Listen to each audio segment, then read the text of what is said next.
welcome everybody that is tuning in for this conversation. I'm Dan Russell, and with me is my friend JD CLapp, and we are sharing a pub day today for our new books, which is kind of a surreal moment, really. Poor Birds is my book, and JD's is Poachers and Pills.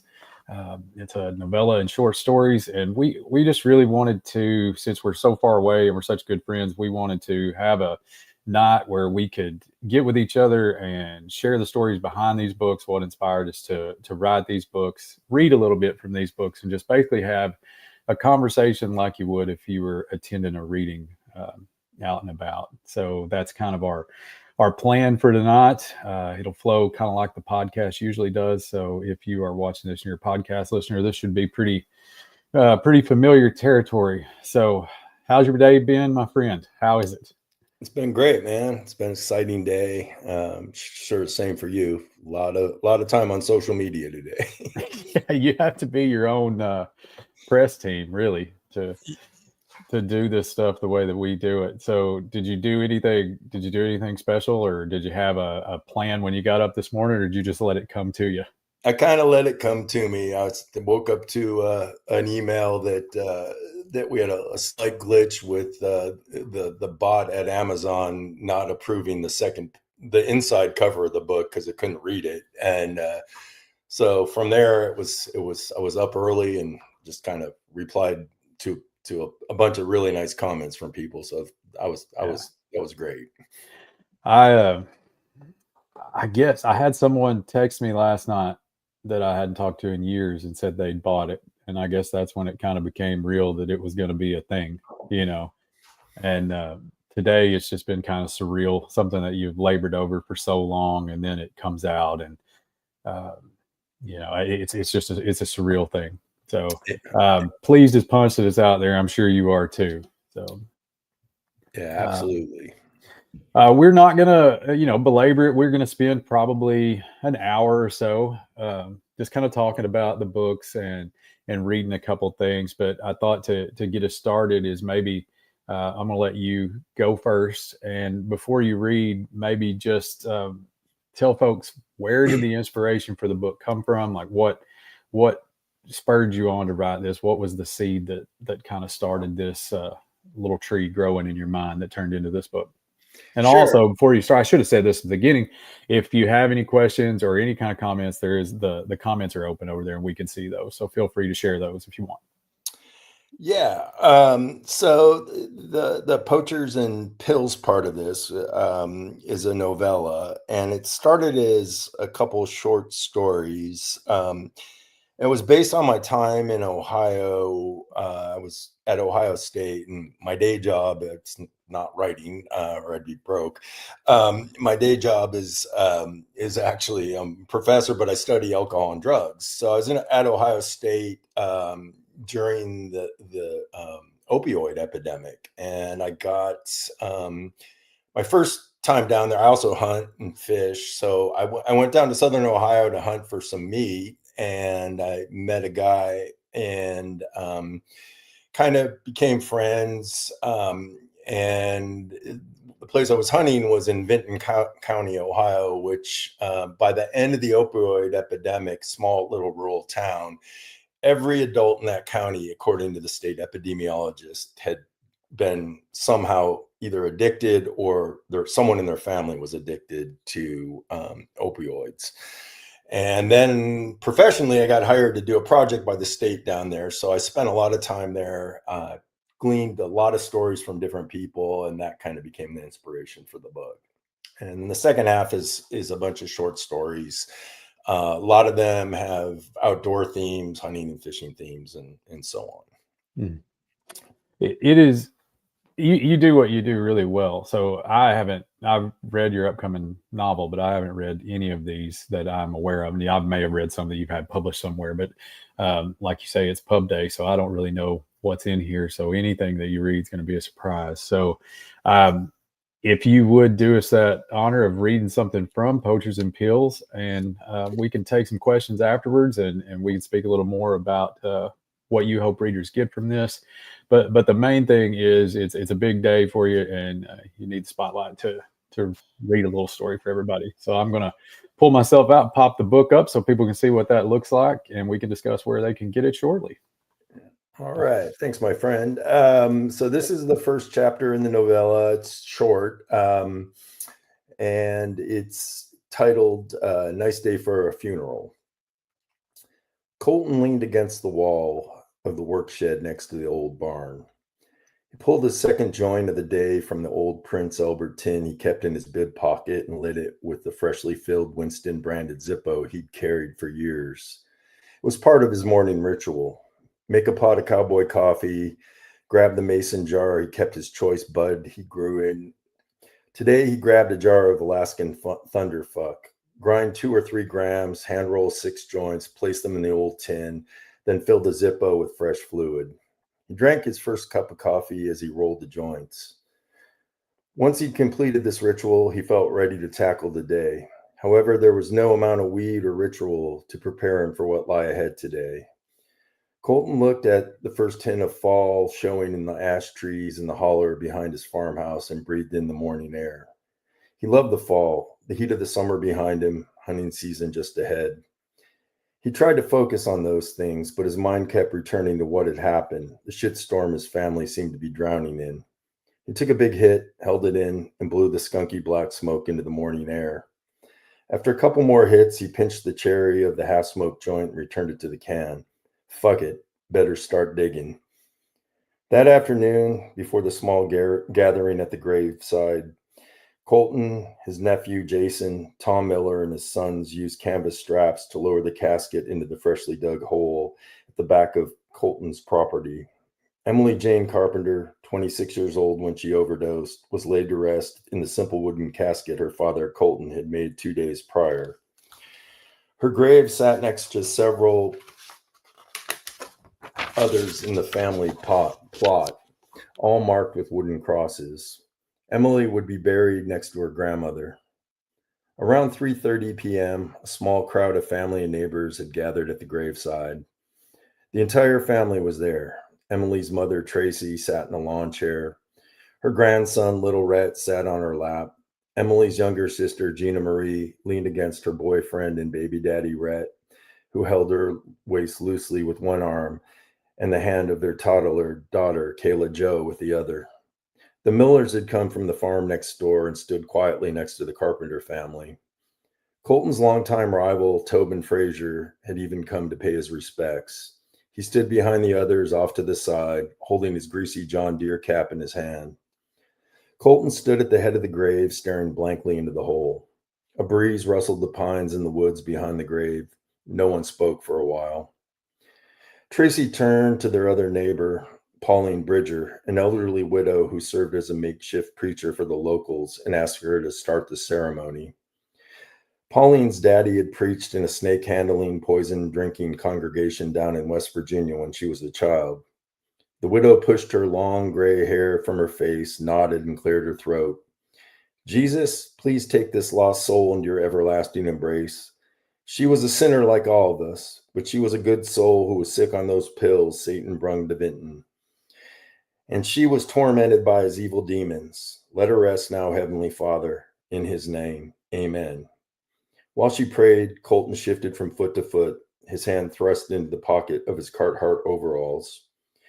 He gently rolled a dirt clod toward the hole with the toe of his boot. Tracy looked at him, tears rolling down her face. After the prayer, each family member reached down, collected a handful of dirt, and threw it into the casket.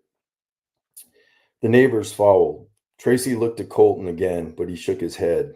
No one made a eulogy. After the dirt had been thrown, Tracy lingered by Colton as the mourners headed toward the farmhouse. She's with the Lord now, Tracy said.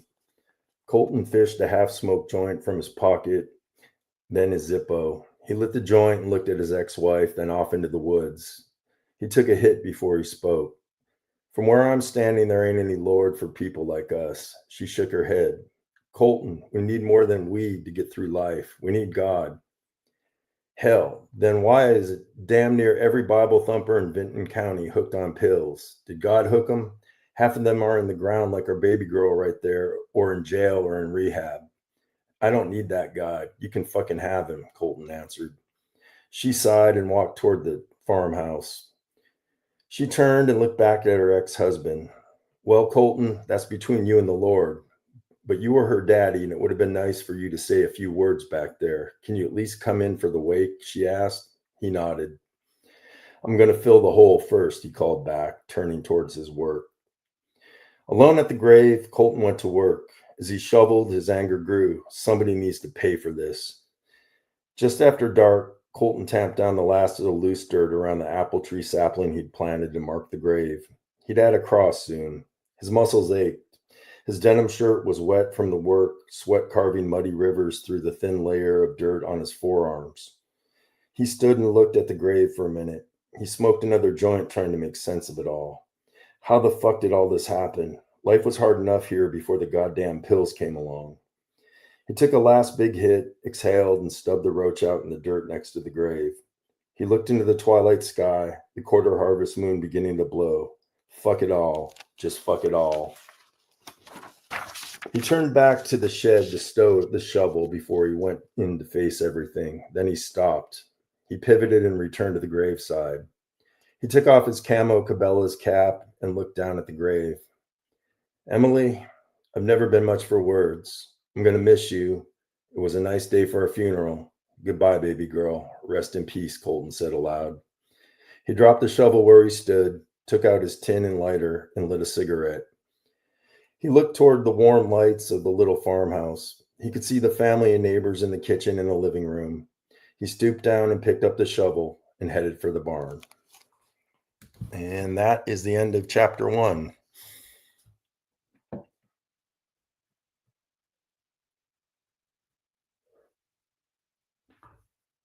You're That is muted. excellent. Yeah, I had it muted. I didn't want any background noise in there.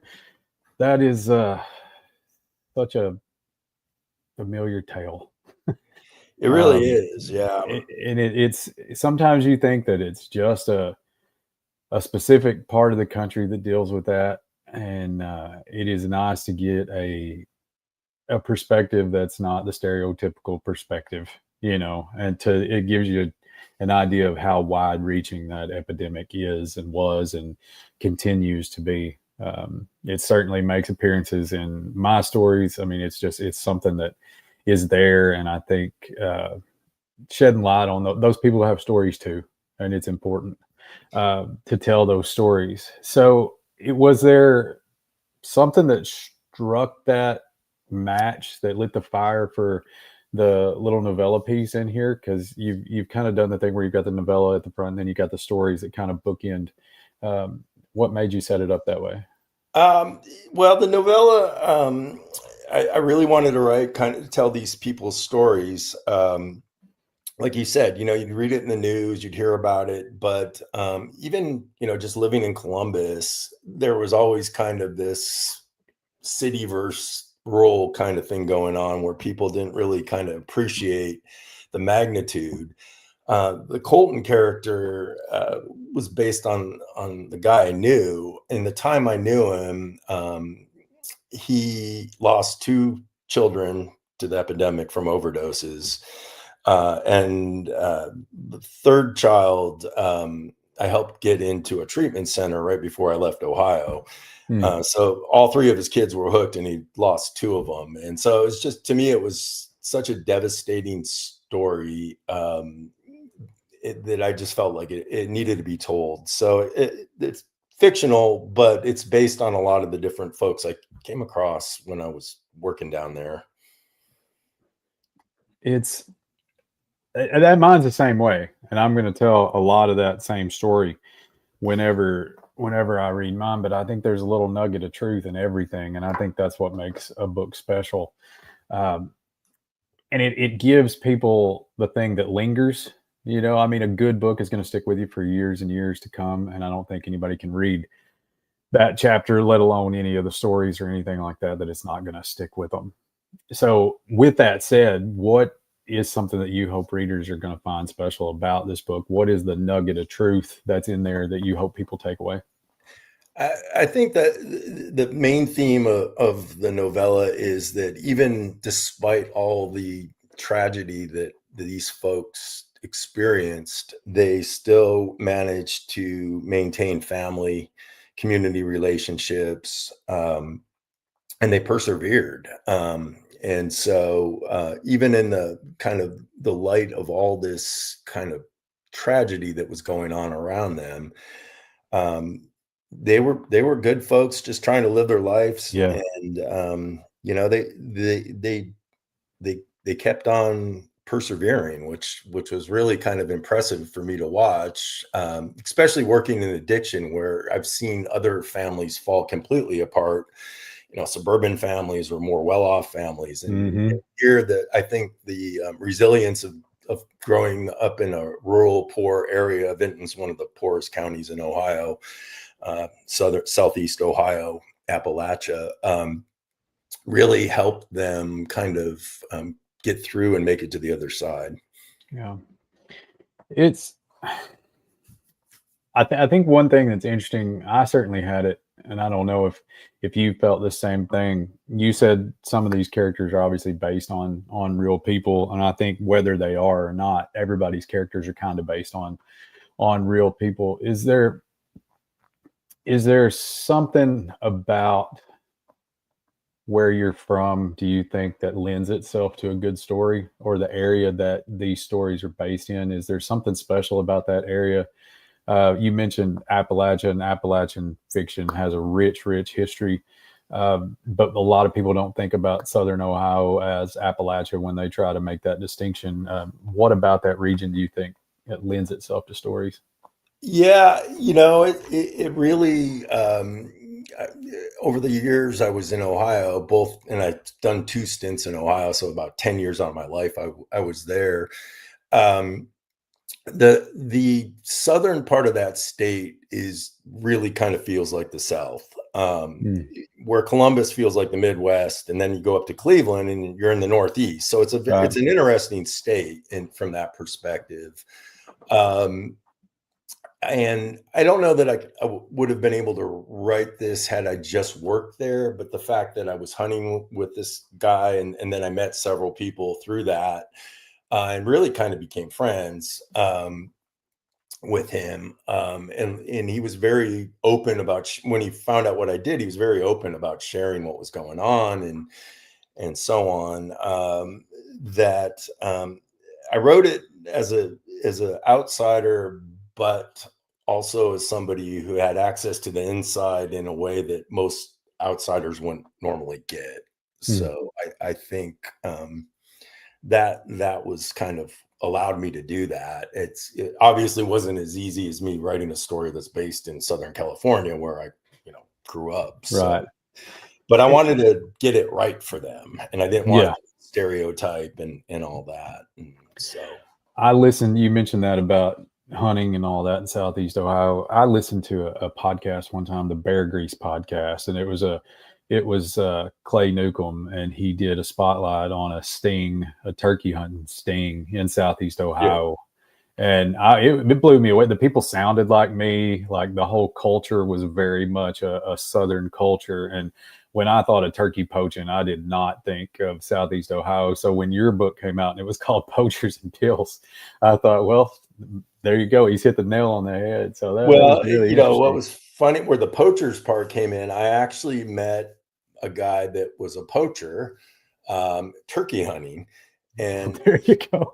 he lived in a double wide, and this shows up in the story, in one of the chapters, that was crammed with taxidermy, and he Hmm. had an igloo cooler full of turkey beards.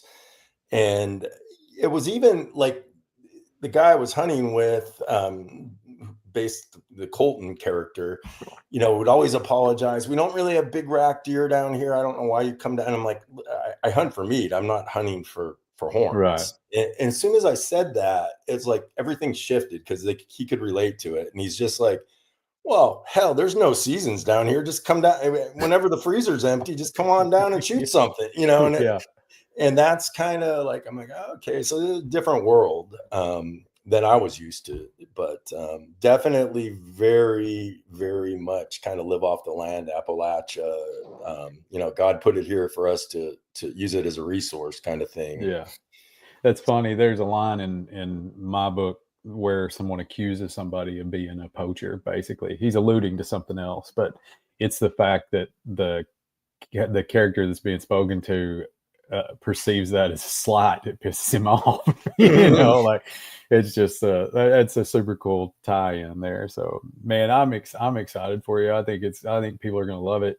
From all your other stuff that I've read, I think it's going to be a hit.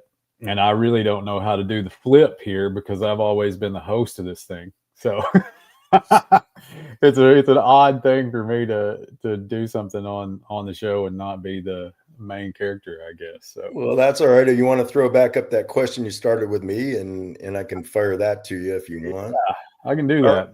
All right. So, Poor Birds, where did the inspiration come from? There's a twofold story, right? And I've told the story a bunch. The first one is the nub of the story came from something a student of mine said in class when we were talking about the Khmer Rouge and Pol Pot and disposing of a bunch of bodies, and it was just a thing where I was like, how would you dispose of a body? And a little girl at the back of class threw her hand up and she's like, Mr. Russell, I know how to get rid of a body. And I was like, okay, you're 15, like what do you know about getting rid of bodies? And she said, I would dig a hole in a rice field and bury it underneath a duck blind and then flood the field. And I thought, wow. It just blew my mind coming from a 15-year-old little girl. I mean, butter would melt in her mouth, but it was just something that was so unique to where I'm from and the culture around here that stuck with me. And then that was the impetus for the book. And I think the book I've thought a lot about this. And I told my wife not too long ago that I think at its heart, I think it's a love story. And I think it's a twofold love story. One, it's a love story to my hometown. I think what we were talking about, these people exist in the book, but they're not the characters in the book. Like they are people I grew up with to a point. Like there's nothing legal about it where I'm writing about people, but I mean, there are caricatures of these people where I'm from.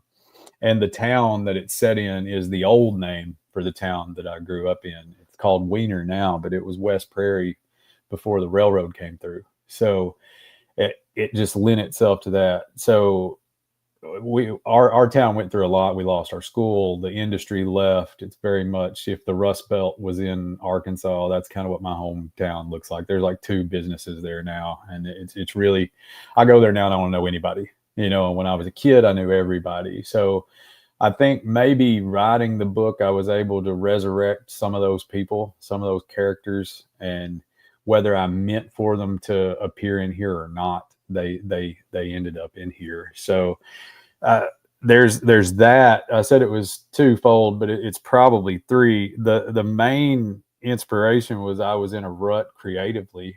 Like I was playing music and I'd done that for 20 something years, and I hadn't written a song that was any good in a long, long time, and just quit. Like I quit playing on weekends. I quit playing at all.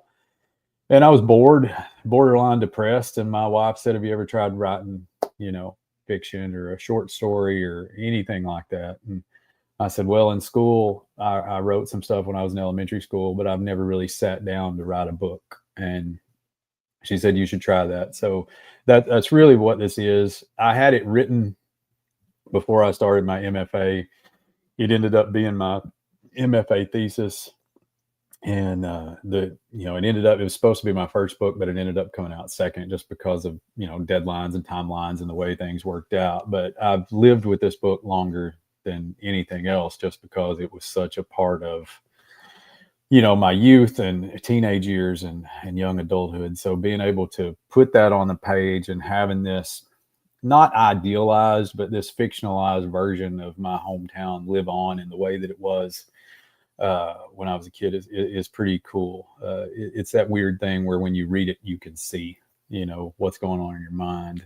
And I think the other thing, without getting too long-winded, but to set up what I'm going to read, is I'm 45. And when I was a kid, a lot of the dads and my dad's friends were Vietnam vets, and I saw the struggles that those guys had, adjusting, trying to adjust, the ones that did adjust, what they did with their life, and to all of that kind of coalesced into this story of, okay, this is going to be a story about the local basketball hero who was a hero to everybody beforehand. And then he goes to Vietnam, comes home. How does he readjust to life? How does that play out? Especially when you're dealing with the family dynamics that he is, where his dad is one of the richest people in the South. He's got this agriculture and banking empire that they want him to be a part of.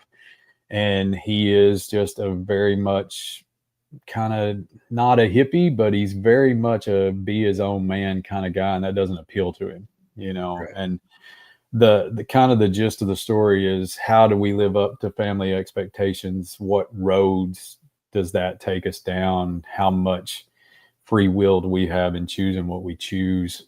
And I think the way that it plays out is relatable. I think there's a lot to be said about, brotherly love, friendship love, family love, how that all plays out. So when I say it's a love story, it's a love story in a lot of ways. It's a love letter to my wife. It's a love story it's a love story about your hometown. And then the whole book, with all of the characters in the book, have some twisted idea of what love is or what it's supposed to be. And it's just interesting to watch that build up and fall apart as the book goes. So the title, funnily enough, was going to be West Prairie. But there's a line in the book where the title comes from, this old Southern saying, it's a poor bird that ruins its own nest.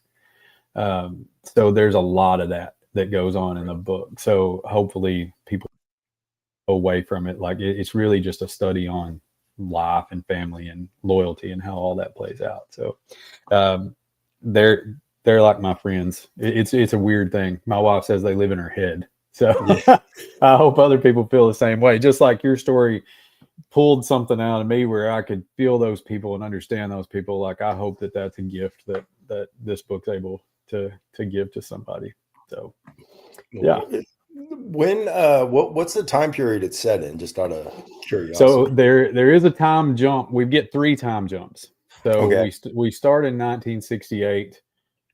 Which really follows the main character, Jesse Fisher, coming home from Vietnam, trying to adjust to life, reacquaint himself with the people that he knew before he left.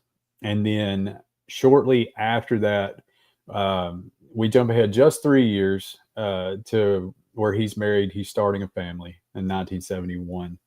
There is a short little jump to 1981 afterwards, where we learn more about Jesse's brother Stephen, how he begins his family, where his idea of what love and relationships comes from, expectations. And then the book jumps to where the majority of it takes place, which is to 2001.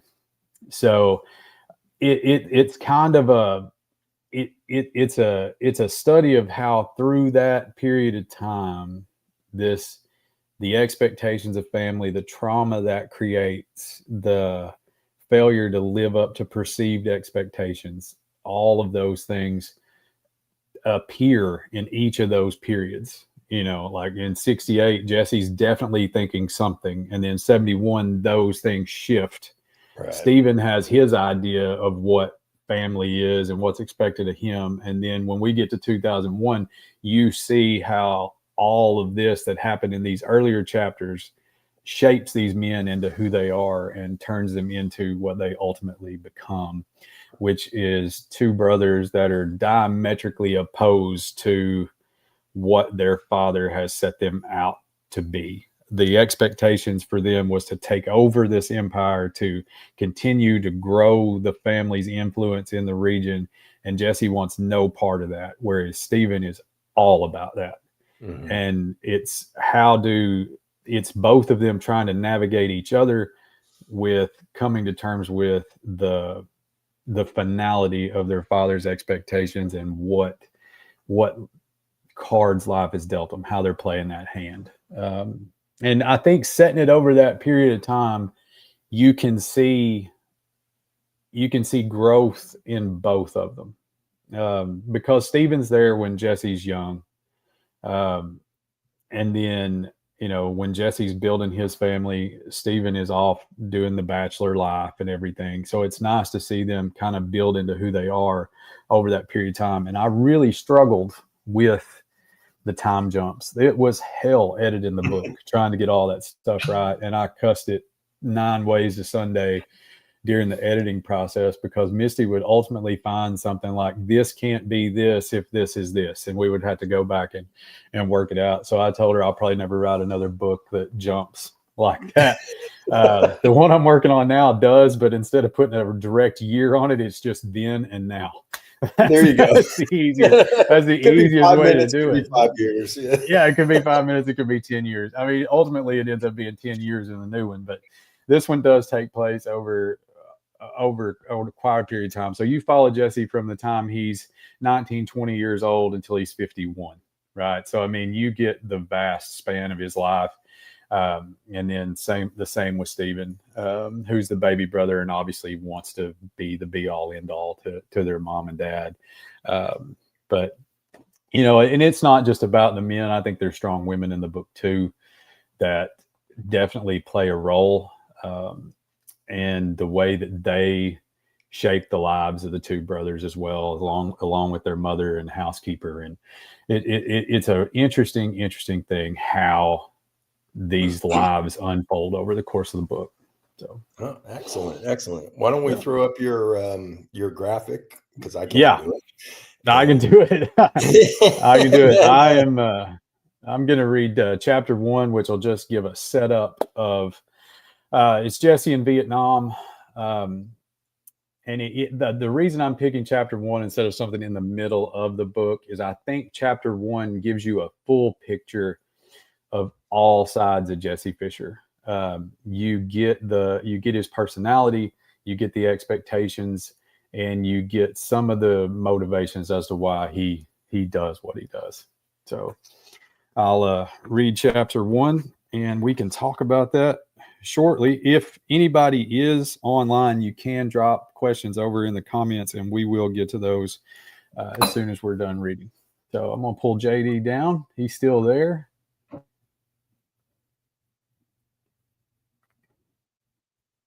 All right. This is chapter 1, Poor Birds. When the bullet tore through his side, he didn't even feel it. He didn't have time. As he scrambled behind a low wall, mortar rounds exploded. Bullets pinged off the iron sides of the destroyed ordnance. Jesse Fisher had been on Hill 689 for a month. The brass had chose his unit to stay behind and clean up after everyone else had evacuated. It would be another week before an airlift would pick them up. Operation Charlie had failed. The whole damn mess at Khe Sanh had been nothing more than a pissing contest, and the Viet Cong had a bigger bladder. The wound leaking dark red blood through his shirt didn't hurt as much as it pissed him off. He would not die here. He only enlisted because his father told him he was soft, and those boys in Vietnam were twice the man he was. His father could be cruel when angry, and that anger often came in Jesse's direction. Jesse wasn't interested in banking or the real estate empire his father had built. He loved basketball. He'd been All-State and held every record Christ Lutheran School bothered to keep. He was no soldier. He was misunderstood, and he hoped by joining the service and proving his worth to his father, he could follow his own path. And now that path was survival. As the blood spread further across his abdomen, Jesse wondered if a medic could save him. And he thought about what his friend Ross Wooden said when he died in his arms. What if there ain't no God? Wooden asked him. He kept repeating that until he found out. Looks like grape jelly. I always thought it was supposed to be bright red. Jesse'd always been sure there was a God. He knew his catechism and passed his confirmation. Blessed is the Lord, for he is good, and his mercy endureth forever. And that surety seemed to wane now. And in the distance, he could see a medic coming, McNarity from Boston. And it had to be that son of a bitch. His voice and thick Boston accent made Jesse bristle. Oh, yeah, the socks. You see in those socks. They're real ball players' fish. You can have all those pansies from St. Louis. They should change the name of the team to the St. Louis Pansies. Jesse rolled onto his left elbow. He could see McNarity crawling toward him under heavy fire. Mac, Jesse shouted. Hold on, you bastard. I'm working my back ass off to get there. You hold on, McNarity called back. Jesse's vision narrowed. His midsection was throbbing, and the pain from the wound was unbearable. Breathing seemed almost not worth the effort. His ears rang, and everything felt like it was slipping away. Lord, now lettest thou servant depart in peace, according to thy word. And Jesse woke up to a bright light above his bed. He did not know how long he'd been out. His memories were patchy, like a slideshow with a few missing. He remembered McNarity rolling him over and packing the wound. And he remembered a soldier stepping out from behind a wall, throwing a grenade, and McNarity firing at him. And after that, there was nothing. McNarity would never let Jesse hear the end of this. Oh, you owe me, country boy. I saved your ass from Charlie and still got you to the Huey. You owe me so bad. Who's your daddy, Rube? Old Mac, that's who. You'll tell your kids stories about Joseph McNarity. Jesus, Jesse mumbled out loud. I should have just died. A nurse pulled back the curtain beside Jesse's bed and checked his IV. And she recorded some information on Jesse's chart and smiled at him. You're awake, she said. Yes, ma'am. How long have I been here? About a week. It was touch and go for a while with you. That bad, Jesse said. Pretty bad, the nurse said. I'm okay now, right? I'm not going to be a long-term guest. You're going to be just fine. It won't be long until you're back on your feet. And Jesse watched her move around the bed, and he thought she was beautiful. Her short bobbed hair shined in the sunlight creeping through the window behind his bed. Her accent and cadence sounded Midwestern. Jesse always had a talent for picking accents and thought he'd try it. Hey, Jesse said, I bet I can guess where you're from. Oh, well, that'd be a talent. Repeat what I tell you, okay? Okay. Say, okay, there goes a nice young man. I bet he wants a soda pop. You got that? I got it, soldier. Go. Okay, there goes a nice young man. I bet he wants a soda pop. How was that? Good. Give me a second. Jesse paused and feigned deep thought. You're from Michigan, he said. Well, aren't you a talented boy? Muskegon, Michigan, right on the lake. How'd you know? Those O's and A's give it away. Okay, soda pop, Jesse laughed. Well, what do you call them? She asked. Cokes. They're all Cokes, Jesse smiled. Well, Private Coca-Cola, you get some rest. I'll check on you later. She turned to leave. Before she pulled the curtain closed, Jesse stopped her. Nurse Muskegon, how many people came in with me? Were there many of us? 3. You and 2 more. One's in bad shape. The other didn't make it, she said. Where's Joey McNarity? I know he's going to give me shit about this. I'll check on you later, she said. She pulled the curtain closed and walked away, leaving Jesse alone. He drifted in and out of sleep over the next few hours. Only murmurs from behind adjoining curtains broke the silence of the ward, along with the occasional hurried shouts from the hallway. After a while, he heard footsteps coming closer. When the curtain slid back, a man introduced himself as Dr. Karen. How are you, Private Fisher? You feeling okay? The doctor said. I'm good. Sore, but good. How bad was it? It's pretty bad, but we got it fixed up. You should be in good shape in a couple of weeks. Then I want to get you up and around and out of here. Does that sound like a plan? Yes, sir. Nurse Muskegon said it shouldn't be too long. Nurse Muskegon? Yeah, never mind. Hey, Doc, the other guys who came in with me, did they make it? I'm sorry to say it, but no, neither made it. Where's McNarity? Joseph McNarity. McNarity's gone. While he attended to you, an enemy soldier threw a grenade and it landed near you and the other 2. He dove on top of the grenade. I'm sorry, Private. Get some rest. I'll send Nurse Frierson around in a little while. Jesse nodded. Dr. Karen pulled the curtain closed. Jesse listened to the sound of Karen's shoes on the hard floor until it grew too faint to hear. And he sat in silence. He stared up at the light. After recovering, Jesse was assigned to a supply station far away from the action. He spent the next year unloading planes and supply wagons and completing other menial work. Easy shit, he thought. Every day was just like the last. Load and unload. Get drunk or high. Spend some time with a mama-san. Repeat. In June, he received word he'd be going home. He'd return to West Prairie wounded, but pleased he'd achieved something far greater than any medal or military honor. He'd proven his father wrong, and that was enough. So that is chapter 1 of Poor Birds, kind of a setup to the whole rest of the novel there. So I think you get a pretty good idea of who Jesse is as a person and where the story's probably going. Excellent, man. Was it hard to write the war scene? Just It our was tough. generation.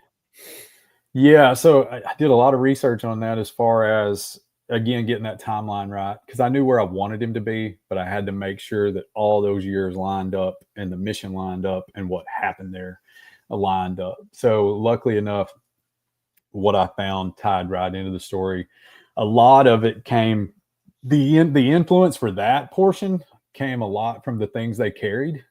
I think there's echoes of the things they carried. Tim O'Brien there, especially the part where, after they get back, he's stuck on that base and he's just doing easy shit for days and days and days. And it becomes monotonous to the point to where there's the story in there about the girl that comes to visit them, and then they go out on missions and she's at the front. I mean, I think that played into a lot of craft in that chapter. It's kind of a ghost in that chapter. Right. For sure. Yeah. It was so important to me to get that right, because you do not want to screw that up. I have an uncle that served, and I read his letters to my mom and to his brother, which is my grandpa, and it was super important to get that portion right. Yeah, absolutely. As far as what do I think people are going to find special about it, I think there's a universal theme to it that everybody can relate to. I think no matter how, let's not get it twisted, the Fishers are filthy rich. When Jesse gets home, there's a massive party, and the veil's pulled back, and you kind of understand how rich they are. And I think a lot of times we think only poor people have problems, and I kind of wanted to paint this picture that it doesn't matter how well off you are or how great things are going for you. Your family can screw you up like nobody else. It doesn't matter if you've got silver spoons to go in your mouth or whether you're eating off paper plates. I think the family dynamic is probably the most universal thing there is. So if people read this and feel that, then that's what I was going for. And I wanted the characters, much like your characters in the story that you read, I want the characters to stay with you for a while. I read The Line That Held Us by David Joy, and I still think about those characters every hunting season. Right. Like it's just something that comes. So, for the people that I grew up with, if you're driving through our hometown, I think you would know those people, or you would at least know a version of those people. And I still sit here and wonder how they're dealing. I say this in the acknowledgments. I wonder how they're dealing with the choices that they made, So I just hope it's a story that people enjoy. I hope it's a story that people take some things from and it connects with them in some way. The family thing is interesting, and you're so right. I mean, that is definitely a universal. Coming from your hometown, where there's, assuming it's fairly small town, was that like a class issue too, where you kind of had a couple rich families and then middle class? Yeah. So we had, my hometown's a really strange town. And the county's laid out kind of strange. The county in the book's called Providence County, but it's based on Poinsett County in Arkansas. And Poinsett's really divided into three distinct regions.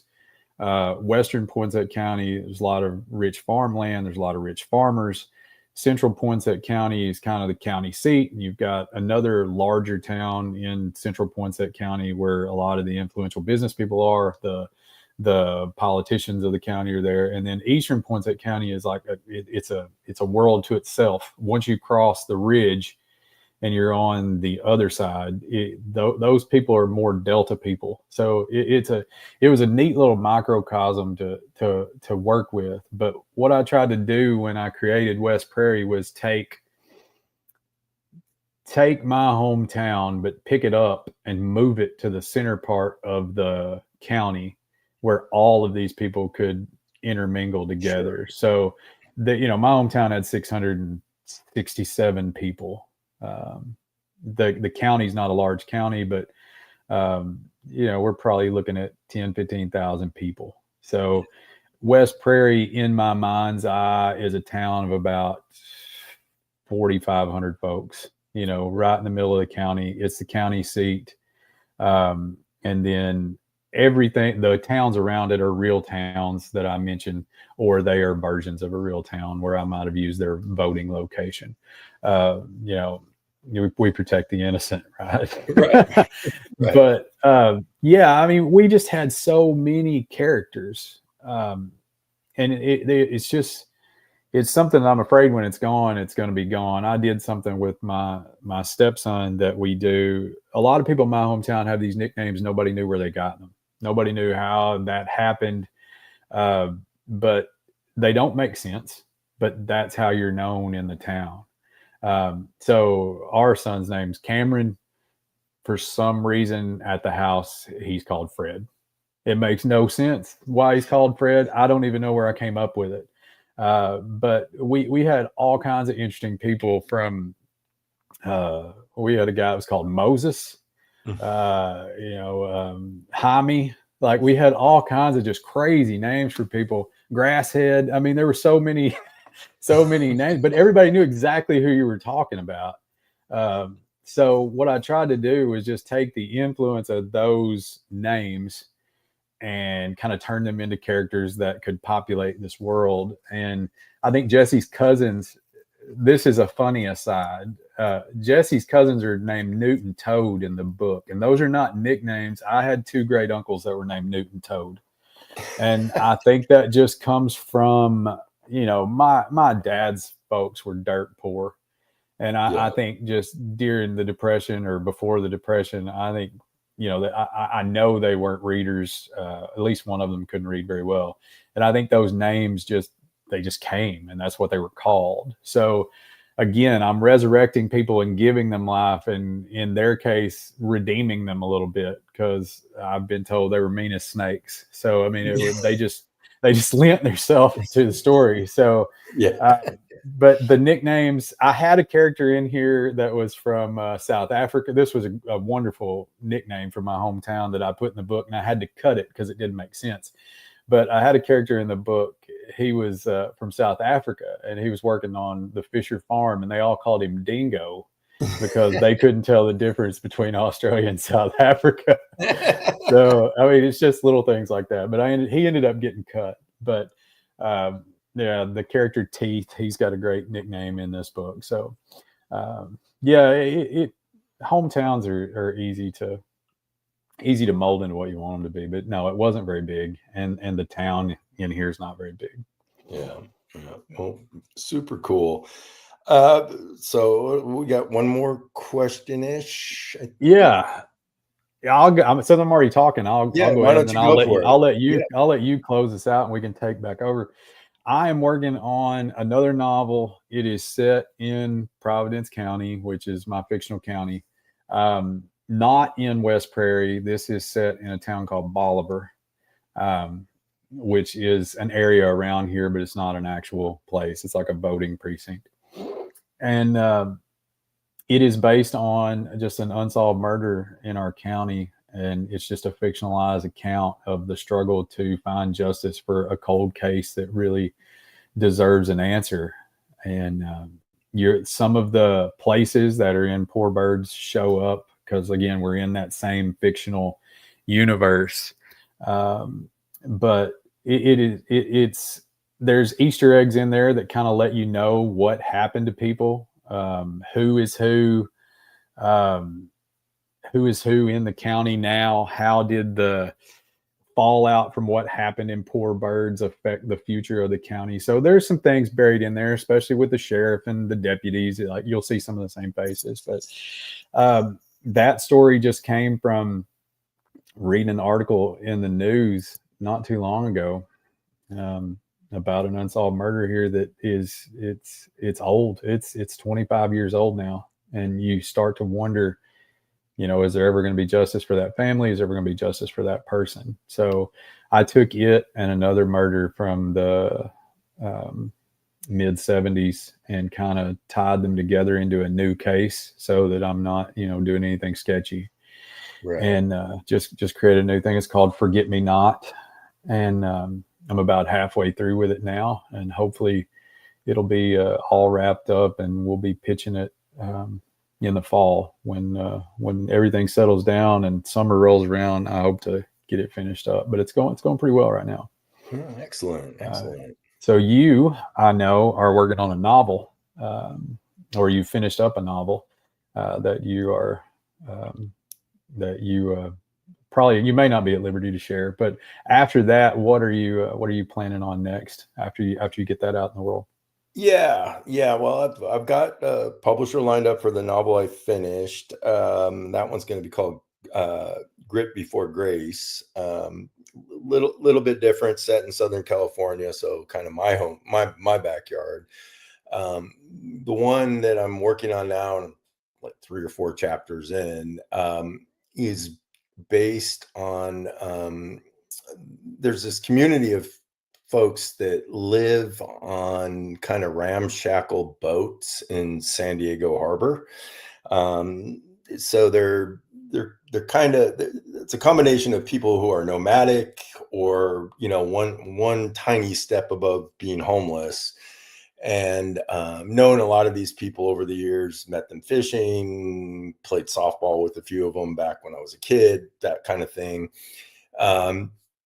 And so it kind of focuses on the life of 2 of these people that are kind of basically, for lack of a better word, nomadic water people, migrating back and forth between Baja California and San Diego on ramshackle boats. So it's got some crime elements to it. Being on the border, where we've always kind of had a naval influence with the Navy bases here, but we've also always had kind of this drug trafficking thing that comes along with being in the border. So there's elements of that in the new one as well. Same as you. I hope to finish at least the first draft of that this summer when I'm not teaching anymore.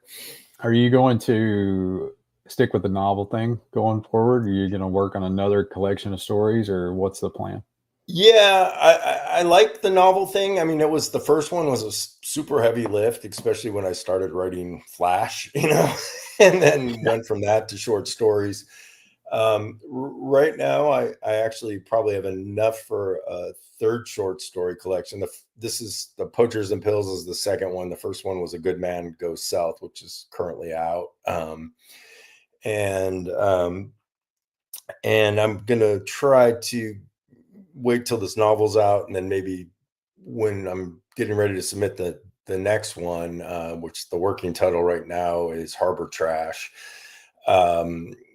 Then I might go ahead and try to do the 3rd collection. Kind of the way, I don't have an MFA. I'm a scientist by training. So kind of one of the ways I learned to write was writing shorts, and just kind of spent a lot of time writing a lot of short stories, and I was fortunate enough to get a lot of them published. So I have enough for another collection now. But we're gonna sit on that one for a while. So yeah, do you plan? We got a question over here. I'm going to pop up. It looks like it's for me.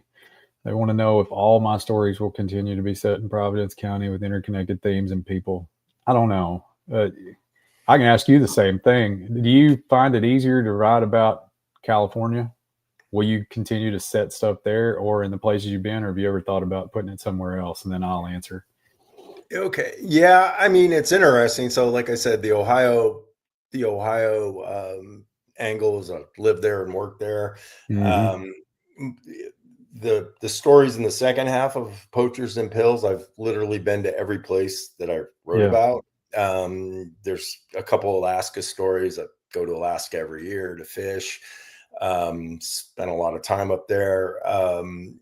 But for the most part, I think it's always easier to write about where you grew up, the people similar to when you're describing Poor Birds. I was thinking, God, same thing. Know tons of people. There's kind of archetype people, in San Diego, people you grew up in you might have known one of them, but there was like 50 of them in the the neighborhood, or the small community or high school that you lived in. So I'm not sure. I mean, it's similar to your war, the question I asked you about war, because it was interesting to me.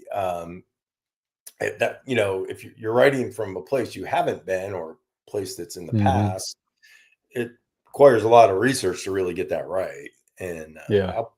I think when I feel like my writing chops are good enough, I might try something like that. But for now, it's easier to kind of stick with what I know, to make I'll it honest. Yeah, I agree with that. I mean, will I probably do it? Probably at least a couple more times. I mean, just because the world's fully fleshed out and you know the people. But I think the other thing is, like you said, the hardest parts of Poor Birds was the historical parts, the parts that were written years before I was born. There's a portion of this book that's set in Oxford, Mississippi, where Stephen went to college. He went to Ole Miss. And I was writing about some things that I knew of Ole Miss when I was a kid in the 90s and late 80s. Well, I was a child in the late 80s, but a teenager in the 90s, and you hear of these places and you just assume they've always been there. So you put them in the story. And then when you start doing your research, you've got to go back and rewrite that. Yeah, The bar that he's in when we get introduced to Stephen was originally a pizza place called Proud Larry's. And then he walks from there over to City Grocery, which is a famous restaurant in Oxford. City Grocery was not there in 1981, right? right. So I watched a documentary on nightlife in Oxford, Mississippi to find out where the college students were going in 1981 to try to find the place. And it ended up being there were two places, the Gin and the Hoka. We ended up being the two places. So I had to move Stephen to those places. So you do run into that. And you run into having to do a lot. Jesse's wife in this book is a political consultant, right? So she's working with some politicians from the 70s, and I had to do an awful lot of that. The history degree came in pretty handy Right. when I was Right. working with that. So that's probably not something I'm going to do again. It's easier if it's easier to keep it in my own county and write about something I created other than getting it right. So I think there's at least one more from Providence, if not two. Um, they'll at least be set in Arkansas, probably. I don't think, like you, I think you have to write about a place that you've lived. The majority of my life, I've lived in Arkansas. There was a short stint in Mississippi, but it made it into this book. So, I mean, I think I'm pretty well documented that you have to be true to what the setting is to get those people right because they deserve it. So probably I think there's lots of stories to be told here. And the good thing about where I'm from is we don't get a lot of literary play. So, Eli's doing work about Arkansas. Kelly Ford's writing about Arkansas. Kevin Brockmeyer, not a lot of his stuff's about Arkansas, but there are good writers here. And we just need to get those stories out.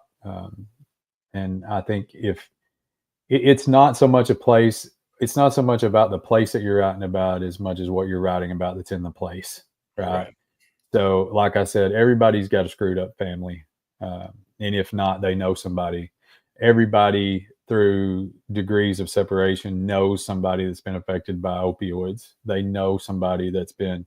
They probably know a poacher. I can Yeah. name three off the top of my head. Right. It's just that those things are universal, and I don't know that where it's set really matters, but it's it, it's just a cool place when you create it that you can flesh out however you want to. So Right. yeah.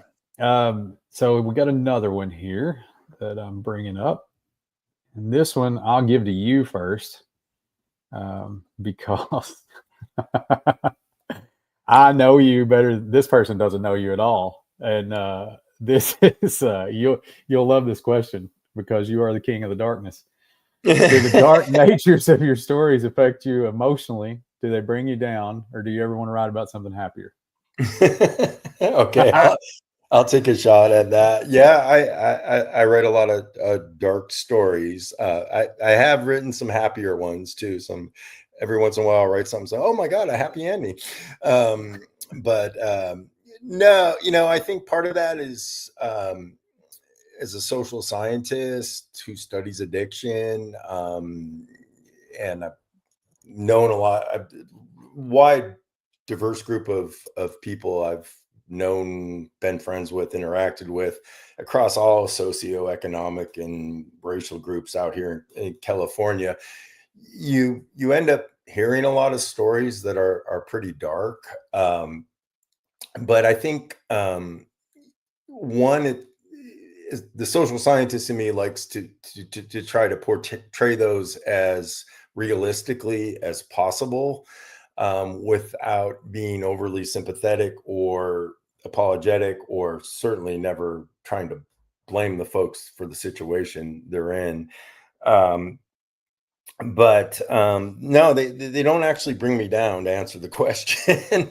In some ways it's cathartic.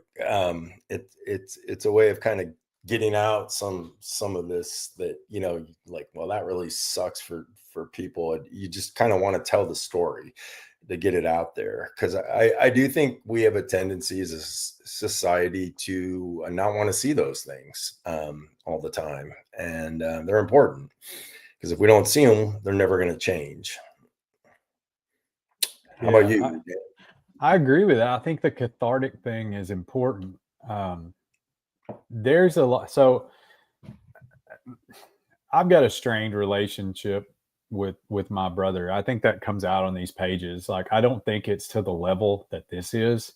There's no rivalry there, but it was cathartic to write about it from another point of view. There was a way to say things on a page about fathers and sons and brothers, that if your dad's passed or you don't really have a relationship, that you can't say in person. So it was interesting to play that dynamic out on the page. As far as bring me down, it didn't really bring me down. I think at the end of the day, you get to make up your own ending. So it's going to end the way you want it to end. And mine is open ended. You can make your own decision on that. Do I want to write about something happier? Yeah, but it's a lot like writing a song. My best songs were always heartbreak songs, right? Like, some of the best songs are always the sad songs. I think if you're in a good place, it's hard to be creative. I think a lot of artists are that way. I think people are most creative when they're on that darker side of life, but they don't really affect me emotionally. There's a couple that have bothered me. Um, uh, this one affected me, but the first time I read this one out loud to the finish at the table, I cried at the end, right? Which is a weird thing, right? Because you know how it ends and you're just really reading it to somebody else for the practice of reading it and just for the editing part of it. But I did not expect the emotional heft of it at the end when I read it. My short stories are darker than my longer stuff. And I think that just lends itself to short stories. I've written a happy story. I don't think it's very good. Like that's kind of the other thing. Like, it was the first thing I got published. And it's a good story, but I think it could be rewritten and it would be much, much better now. But I would like to write something happier, but I think what you and I find appealing doesn't really lend itself to happy themes. And I think, yeah, I'm not on a crusade to make men read, but I think we do have a dearth of that. And I think men enjoy a thriller, they enjoy a crime, or they enjoy something that's a little bit on the darker side. And if that gets a guy to pick up a book because it's got some hunting in it and it's got some, sex, drugs, and rock and roll, then I think you're probably going to get somebody to pick it up. Does it? I want it to affect the reader more than it affects me. Does that make sense? Yeah. Like, I understand what I'm trying to do. I'm interested in what it's going to do to them afterwards, because I do want to leave them with characters that they wonder about, that they wonder, what they're doing years and years afterwards. I think your stories do that. The one that you just sent me, that I just read, the Grit Quarterly story, Oh yeah. Yeah. That the themes in that about aging and life and you know kindness and what you expect to get older in your body and all those things. I think about that story a lot, and I think a good story will stick with you like that. I wrote that story that was in Bull Tarfu, right? Yeah. Yeah. That's a very violent story, but if you read between the lines of that story, I think every dude, probably maybe not every woman, but I think every dude has been where that guy's been. I Yeah. think they've understood that feeling of you hate your job, your friends are, they're leaving you in one way or the other. You're in a crap relationship. You're trying to pull yourself out of it, and things happen. And that story's pretty violent, but it's not about the violence. It's more about the theme, and how you paint that picture. You do that well, and I think the people we admire always did that well. Larry Brown did that well. Yeah. I mean, Yeah. there's just so many people that can take trauma and turn it into something beautiful. Yeah, yeah, yeah. A lot of it, your analogy with sad songs and music, it's like we have similar music taste too, which is an Mhm. interesting thing. But there is something about that artistic kind of drive to tell these stories. Um, what was it? I was going to ask you one. You said something, and I lost it now. But oh, yeah, it'll come back. But any Maybe other? you can think of it while I ask you this, because I think this is a good example, because we both really like a band. We both like Lucero quite a bit, and I am a bigger fan of early Lucero because it's that kind of music. I Right. think I think once they made the decision to put the horns in the band, that their work progressively got worse. But Yeah. that's just my opinion, because I think the art to me was better when there was pain there. When they started writing the happier songs, that's when I kind of lost a little interest in those particular songs. Right. I Right. think that's a pretty decent analogy. I mean, and that's taking nothing away from them. I still love them as a band, but my favorite songs are those old trauma filled Right. songs. Right. Right. Um, And so, I think to your point, I've probably seen them 20, 25 times now. Starting way back when they started in around 2000, and still now you got these old guys like me at these shows, and everyone wants to hear the old songs. So mm, they play some new ones, and they have gotten a little, some of the newest stuff's darker than the it older is. stuff. Yeah. Yeah, but Yeah, it is. yeah. Well, Yeah, one of the things I'm still blanking on what I was going to ask you, but the the story I sent in for Grit Quarterly, that's actually an excerpt from the novel that I have forthcoming. excellent. So yeah, so it does focus on themes of aging, and so it's a little it's dark, but it's life dark. It's not murder and drugs dark. Mhm. It's just life dark. I think I just don't want my characters involved in murders. I'm still good with Yeah, the dark themes. The last book was a murder mystery kind of thriller thing. This one is not. This is more a family saga. I mean, it's got some family drama in it. The new one is just a straight who done it kind of yeah, thing. I mean, we're not really getting into the murder. Like the murder is not the right, the biggest portion of the book. It's not even mentioned at all, really.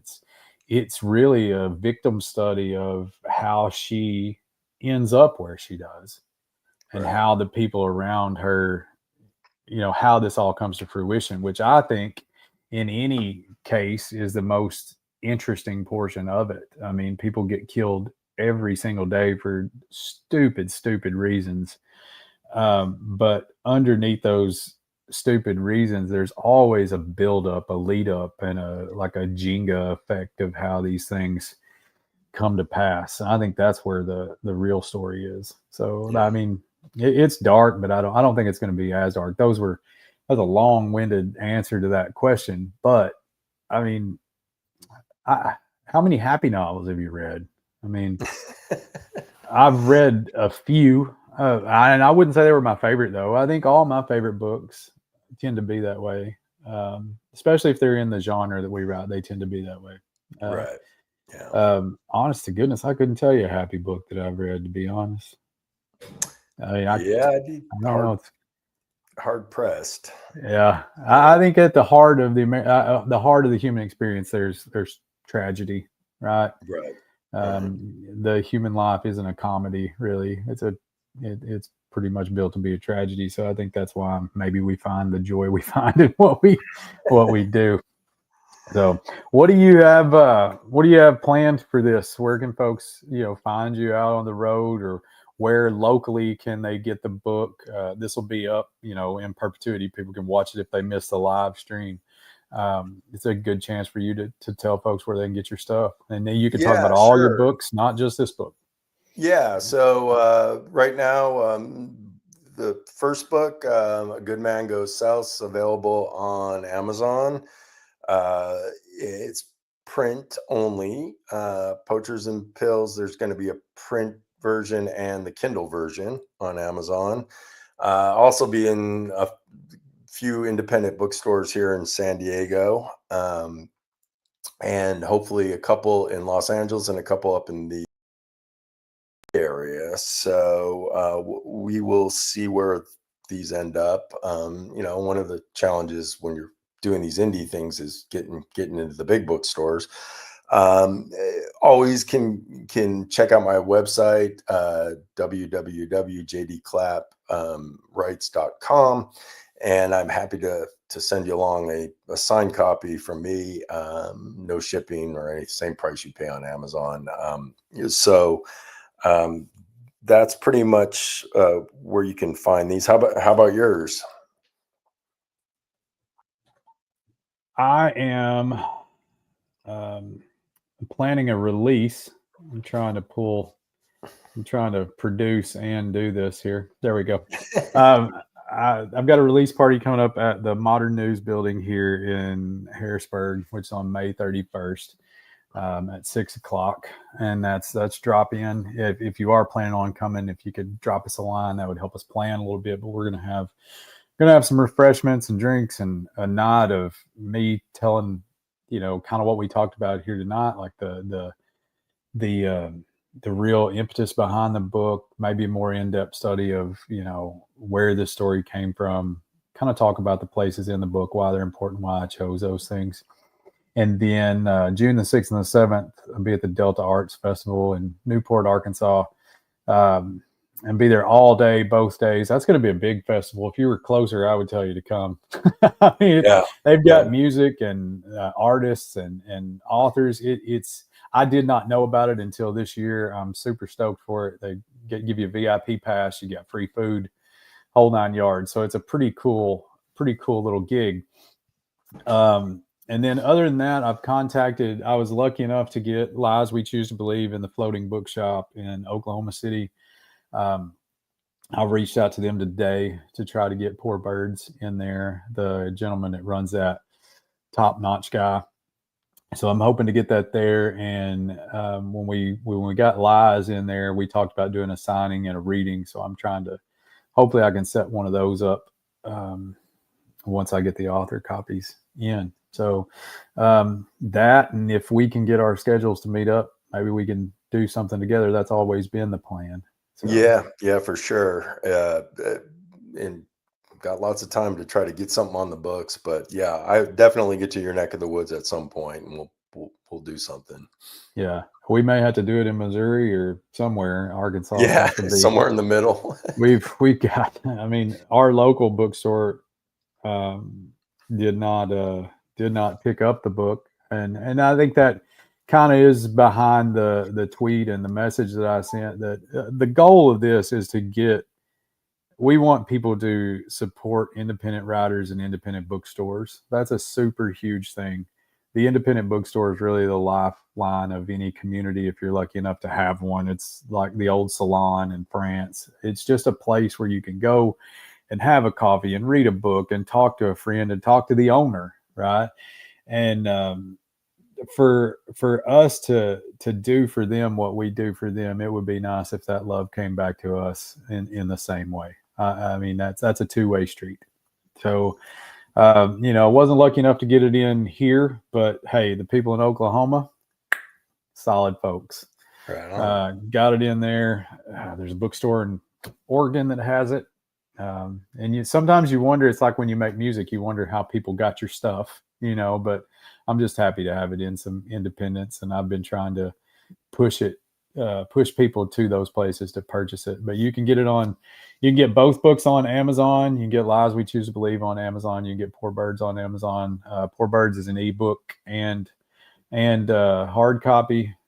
Lies is hard copy, and you can get it at all those places. So we would appreciate it. I know I can speak for you when I say that. We'd appreciate it if you would, because writers love to write, but they love for you to read it. I think that's the thing. I certainly want people to experience the world, you know, that I create. And I know yours is deep and rich, and people should experience that too. So I would encourage them to go pick up Poachers and Pills, however they choose to, ebook or hard copy. And the other thing is, look, the signed copy, like we love to sign the books. We love to inscribe them however you want them. Just, you know, reach out, let us know, and we'll be happy to get you one. Right on. So, yep. Yeah. Well, thanks for joining me, my friend. We've had an hour and 17-minute talk. We only planned for an hour, so I think it went pretty well. I think that was like the podcast we did. Exactly. Exactly right. So the folks that did submit the questions, we appreciate that. That certainly helped this. It can be hard watching two guys just toss back and forth, but the question certainly helped. And I think they got at what we were doing on a level where I think if we were just talking, probably would have not got there. So if those folks that submitted the questions, appreciate that. Well, my friend, good luck with it. Yes, and I will continue to push people your way and let people know what a great writer you are. Likewise. All right, my friend. Well, the next one. Thank you. Yes, sir. All right. Thanks for joining us, everybody. All right. See ya. Bye-bye.